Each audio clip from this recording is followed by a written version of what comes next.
Hello everyone, welcome to our YouTube channel creative learning hub. I hope आप सभी अच्छे होंगे। आई एम सरिता रॉय और हम लोग इस लेक्चर में यूकार्योटिक सेल के सभी कोर कॉन्सेप्ट्स को समझेंगे। तो चलिए स्टार्ट करते हैं। जो यूकार्योटिक सेल है, इसमें यू का क्या मतलब होता है? ट्रू, सच्चा। क्या मतलब होता है? सच्चा। और जो कार्योन है इसका क्या मतलब होता है? न्यूक्लियस, केंद्रक। केंद्रक। यूकार्योटिक सेल में ट्रू न्यूक्लियस, सच्चा केंद्रक प्रेजेंट होता है।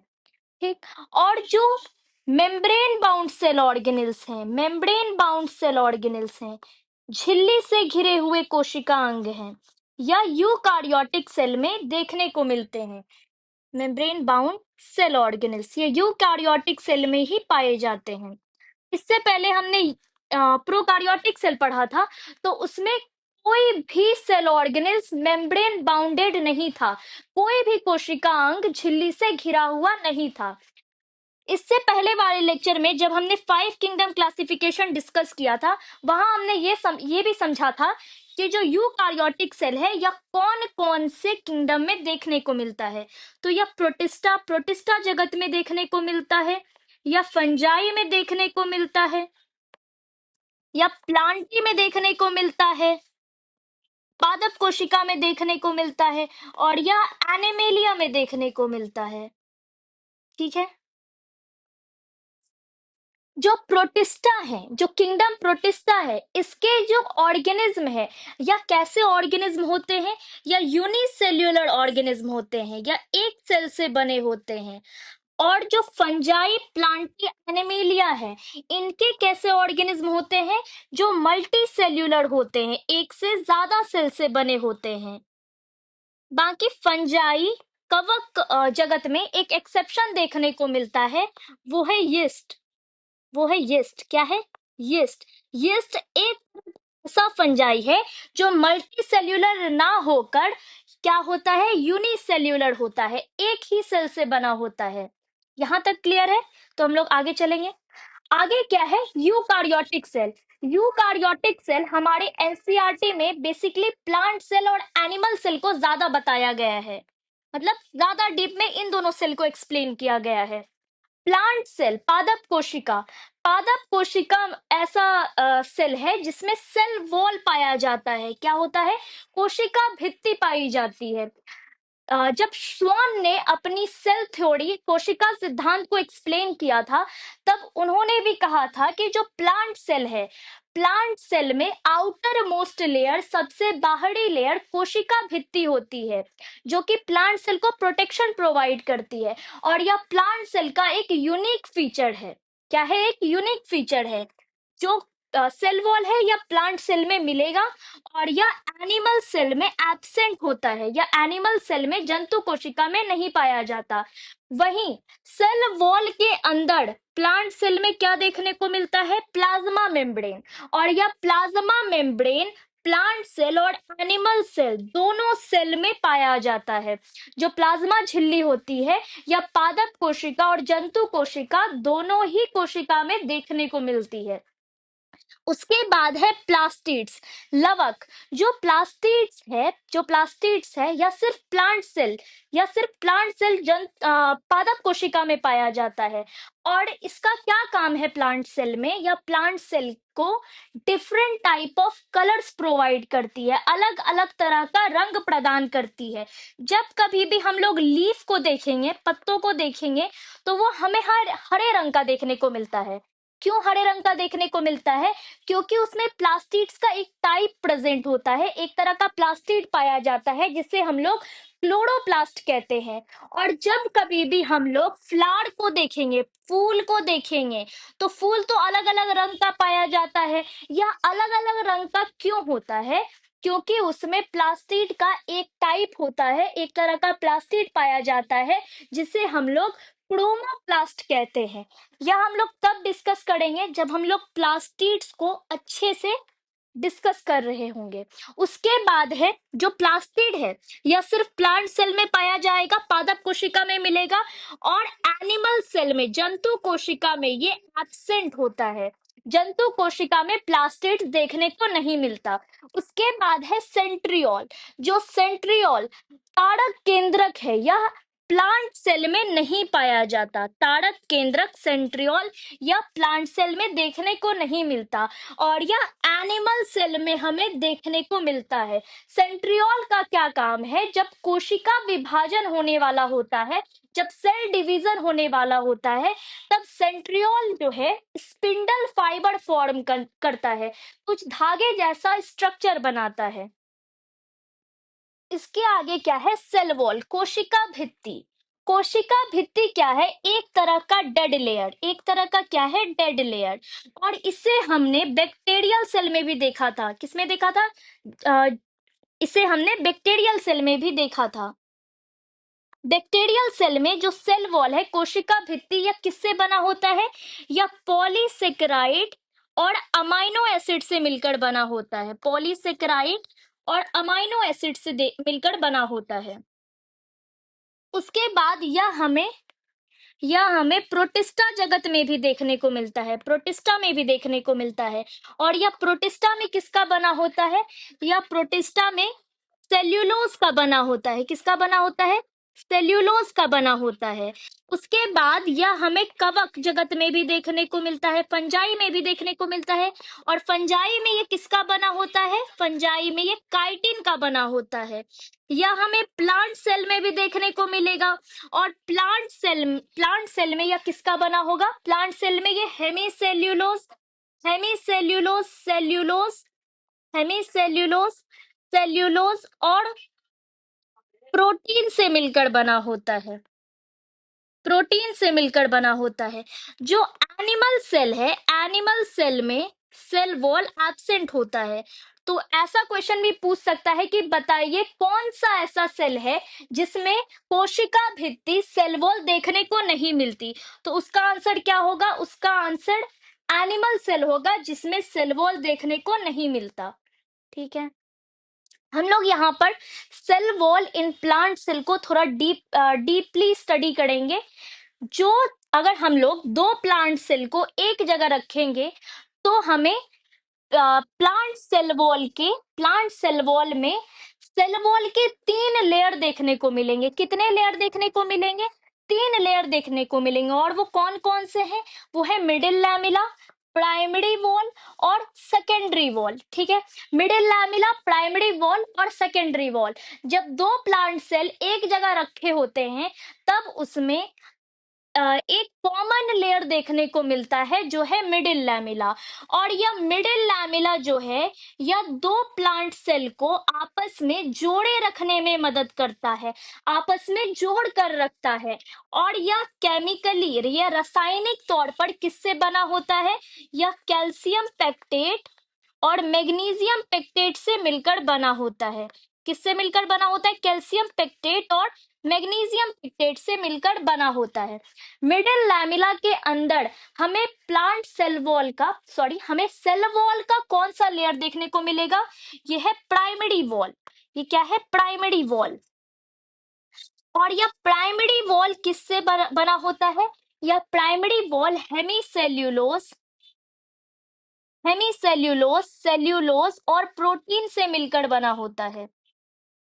हेमीसेल्यूलोज, सेल्यूलोज और प्रोटीन से मिलकर बना होता है। यह एक थिन लेयर होता है, यह एक पतला लेयर होता है। और प्लांट सेल वॉल का खुद का पहला अपना लेयर है, क्योंकि इससे पहले जो मिडिल लैमिला है, या दो प्लांट सेल के बीच का एक कॉमन लेयर है, जो कि दो प्लांट सेल को आपस में जोड़ कर रखता था। इसके अंदर जो प्राइमरी वॉल है, या प्लांट सेल वॉल का खुद का पहला अपना लेयर है। और जैसे जैसे प्लांट सेल ग्रो करेगा और मेच्योर होगा, उसके बाद कहीं जाकर उसमें एक सेकेंडरी वॉल डेवलप होता है। उसके बाद कहीं जाकर उसमें एक सेकेंडरी वॉल डेवलप होता है, जो कि प्लांट सेल वॉल का सबसे भीतरी लेयर है, सबसे भीतरी परत है। और यह भी किससे बना होता है? यह भी सेल्यूलोज और पेक्टिन से मिलकर बना होता है।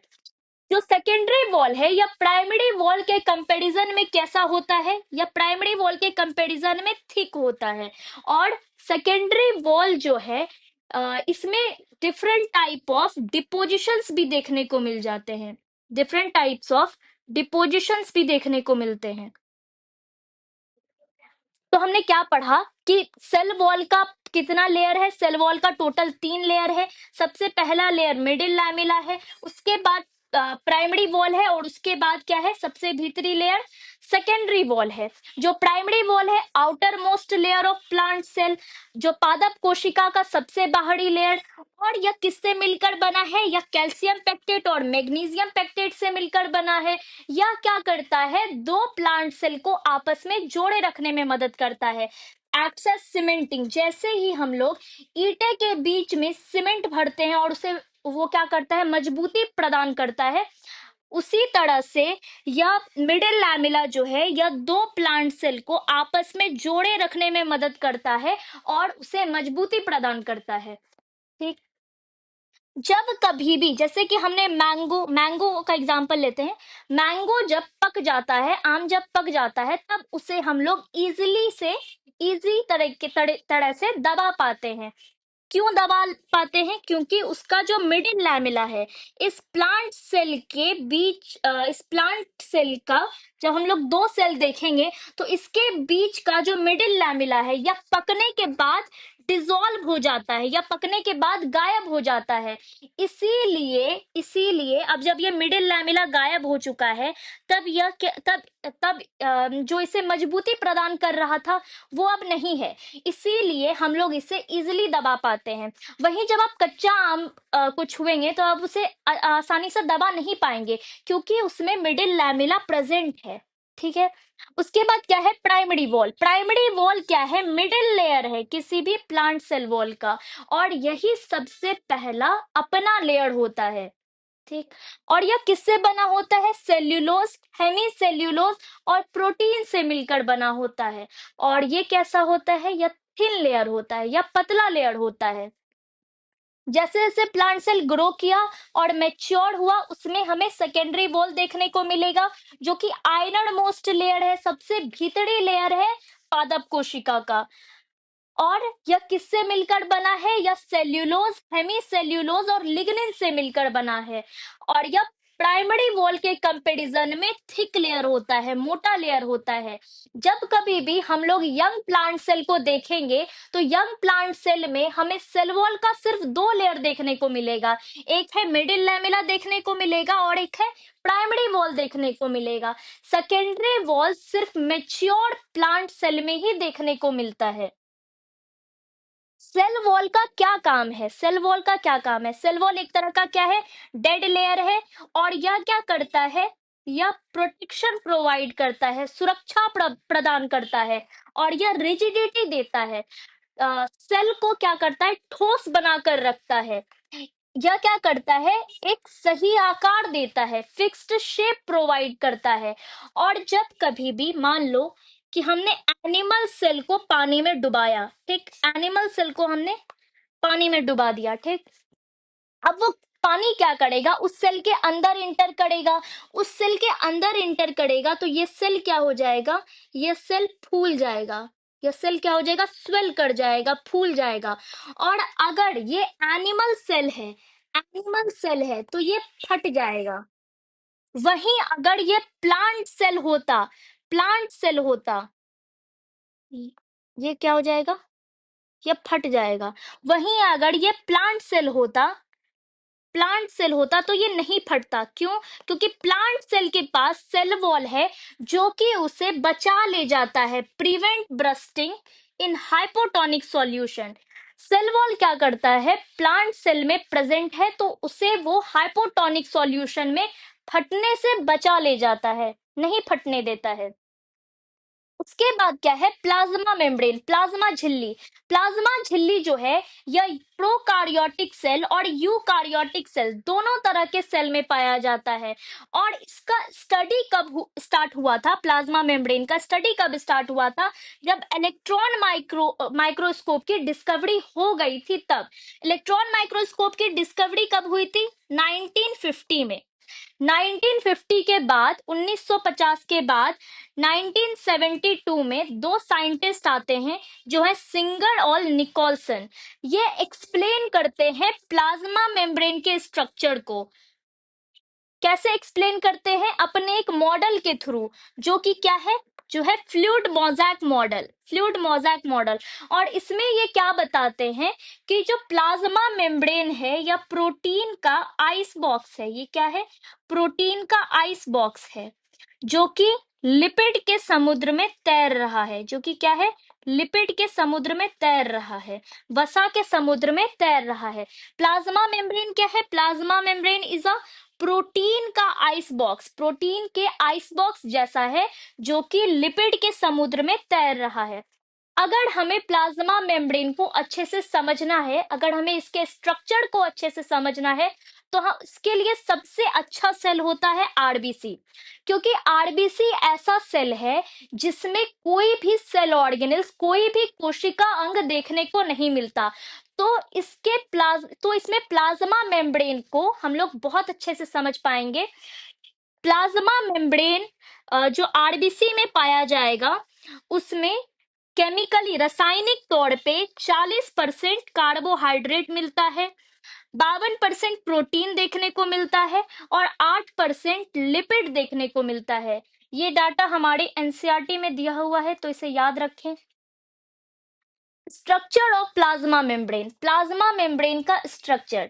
जो प्लाज्मा मेम्ब्रेन है, हम जब प्रोकार्योटिक सेल पढ़ रहे थे, जीवाणु कोशिका पढ़ रहे थे, तब उसमें हमने क्या पढ़ा था कि जो प्लाज्मा मेम्ब्रेन या सेल मेम्ब्रेन है, या लिपिड के बाई लेयर से बना है, लिपिड के दो लेयर से बना है। अब ये लिपिड के दो लेयर से क्यों बना है? क्योंकि लिपिड में दो पार्ट पाया जाता है, एक होता है हेड और एक होता है टेल, एक होता है हेड और एक होता है टेल। जो हेड है, जो हेड है, ये क्या है, ये होता है हाइड्रोफिलिक या पोलर, हाइड्रोफिलिक या पोलर। हाइड्रोफिलिक मीन्स कि इसे पानी से बहुत लगाव है, इसे पानी से बहुत प्यार है। और tail is non polar, tail क्या है, नॉन पोलर, मतलब, या हाइड्रोफोबिक, हाइड्रोफोबिक मतलब इसे पानी से बहुत नफरत है, हाइड्रोफोबिक। अब ये जो लिपिड है, लिपिड का दो लेयर प्रेजेंट होता है, लिपिड का कितना लेयर प्रेजेंट होता है, दो लेयर प्रेजेंट होता है। और यह इस तरह से अरेंज होते हैं कि जो टेल है, जो टेल पार्ट है, ये पानी से दूर रहता है, और जो हेड पार्ट है, यह पानी से इंटरैक्ट करता है। जो टेल पार्ट है, या एक दूसरे में घुसे होते हैं, क्योंकि अंदर क्या है, अंदर साइटोप्लाज्म है, और साइटोप्लाज्म इज बेसिकली 90% फ्लूइड, 90% उसमें पानी है। तो हेड पार्ट साइटोप्लाज्म की तरफ हुआ और टेल पार्ट आपस में घुसा रह गया। हेड पार्ट जो है ये हाइड्रोफिलिक है, तो साइटोप्लाज्म की तरफ रहने में इसे कोई दिक्कत नहीं है। लेकिन जो टेल पार्ट है ये आपस में घुसा रह गया, आपस में जुड़े हुए हैं, ताकि ये खुद को पानी से बचा सके। अब जो प्लाज्मा मेम्ब्रेन है, इसमें तीन तरह का लिपिड मिलता है। एक है फॉस्फोलिपिड, दूसरा है ग्लाइकोलिपिड, और तीसरा क्या है, कोलेस्ट्रॉल। और इसमें दो तरह के हमें प्रोटीन देखने को मिलते हैं, एक है पेरिफेरल प्रोटीन और दूसरा है इंटीग्रल प्रोटीन। जो पेरिफेरल प्रोटीन है, ये ऐसे प्रोटीन होते हैं जो जो कि कोशिका झिल्ली में, अ, कोशिका झिल्ली के सतह पर पाया जाता है, कोशिका झिल्ली के पेरिफेरी पर पाया जाता है। वहीं जो इंटीग्रल प्रोटीन है, या कोशिका झिल्ली में घुसे हुए होते हैं, इम्बेडेड होते हैं, इसीलिए उन्हें क्या कहा जाता है, इंटीग्रल प्रोटीन कहा जाता है। तो हमने क्या पढ़ा, प्लाज्मा मेम्ब्रेन में लिपिड कितने तरह के हैं, लिपिड तीन तरह के हैं, कौन कौन से, फोस्फोलिपिड है, ग्लाइकोलिपिड है, और क्या है, कोलेस्ट्रॉल है। और प्रोटीन कितने तरह के हैं, प्रोटीन दो तरह के हैं, पेरिफेरल प्रोटीन और इंटीग्रल प्रोटीन। पेरिफेरल प्रोटीन वैसे प्रोटीन है जो कि सतह पर पाए जाएंगे, और इंटीग्रल प्रोटीन वैसे प्रोटीन है जो कि घुसे हुए होंगे, लिपिड के बाई लेयर में घुसे हुए देखने को मिलेंगे। आगे क्या है, सेल ऑर्गेनेल, कोशिका अंग। जब हम प्रोकार्योटिक सेल पढ़े थे, जब हम लोगों ने प्रोकार्योटिक सेल को डिस्कस किया था, तब हमने उसमें नो मेम्ब्रेन बाउंडेड कोशिका अंग देखा था, मतलब वैसा कोशिका अंग पढ़ा था जिसमें कोई भी झिल्ली नहीं था, ठीक। लेकिन जो यूकारियोटिक सेल है उसमें different type of cell organelles मिलेंगे, मतलब ऐसे सेल ऑर्गेनिल्स भी मिलेंगे जिनके पास एक झिल्ली होगा, सिंगल मेम्ब्रेन होगा, ऐसे ऑर्गेनिल्स भी मिलेंगे जिनके पास दो झिल्ली होगा, या ऐसे ऑर्गेनिल्स भी देखने को मिलेंगे जिनमें कोई झिल्ली नहीं होगा, कोई मेम्ब्रेन नहीं होगा। तो हम लोग जानेंगे कि कौन कौन से ऐसे ऑर्गेनल हैं जिनके पास एक मेम्ब्रेन पाया जाता है।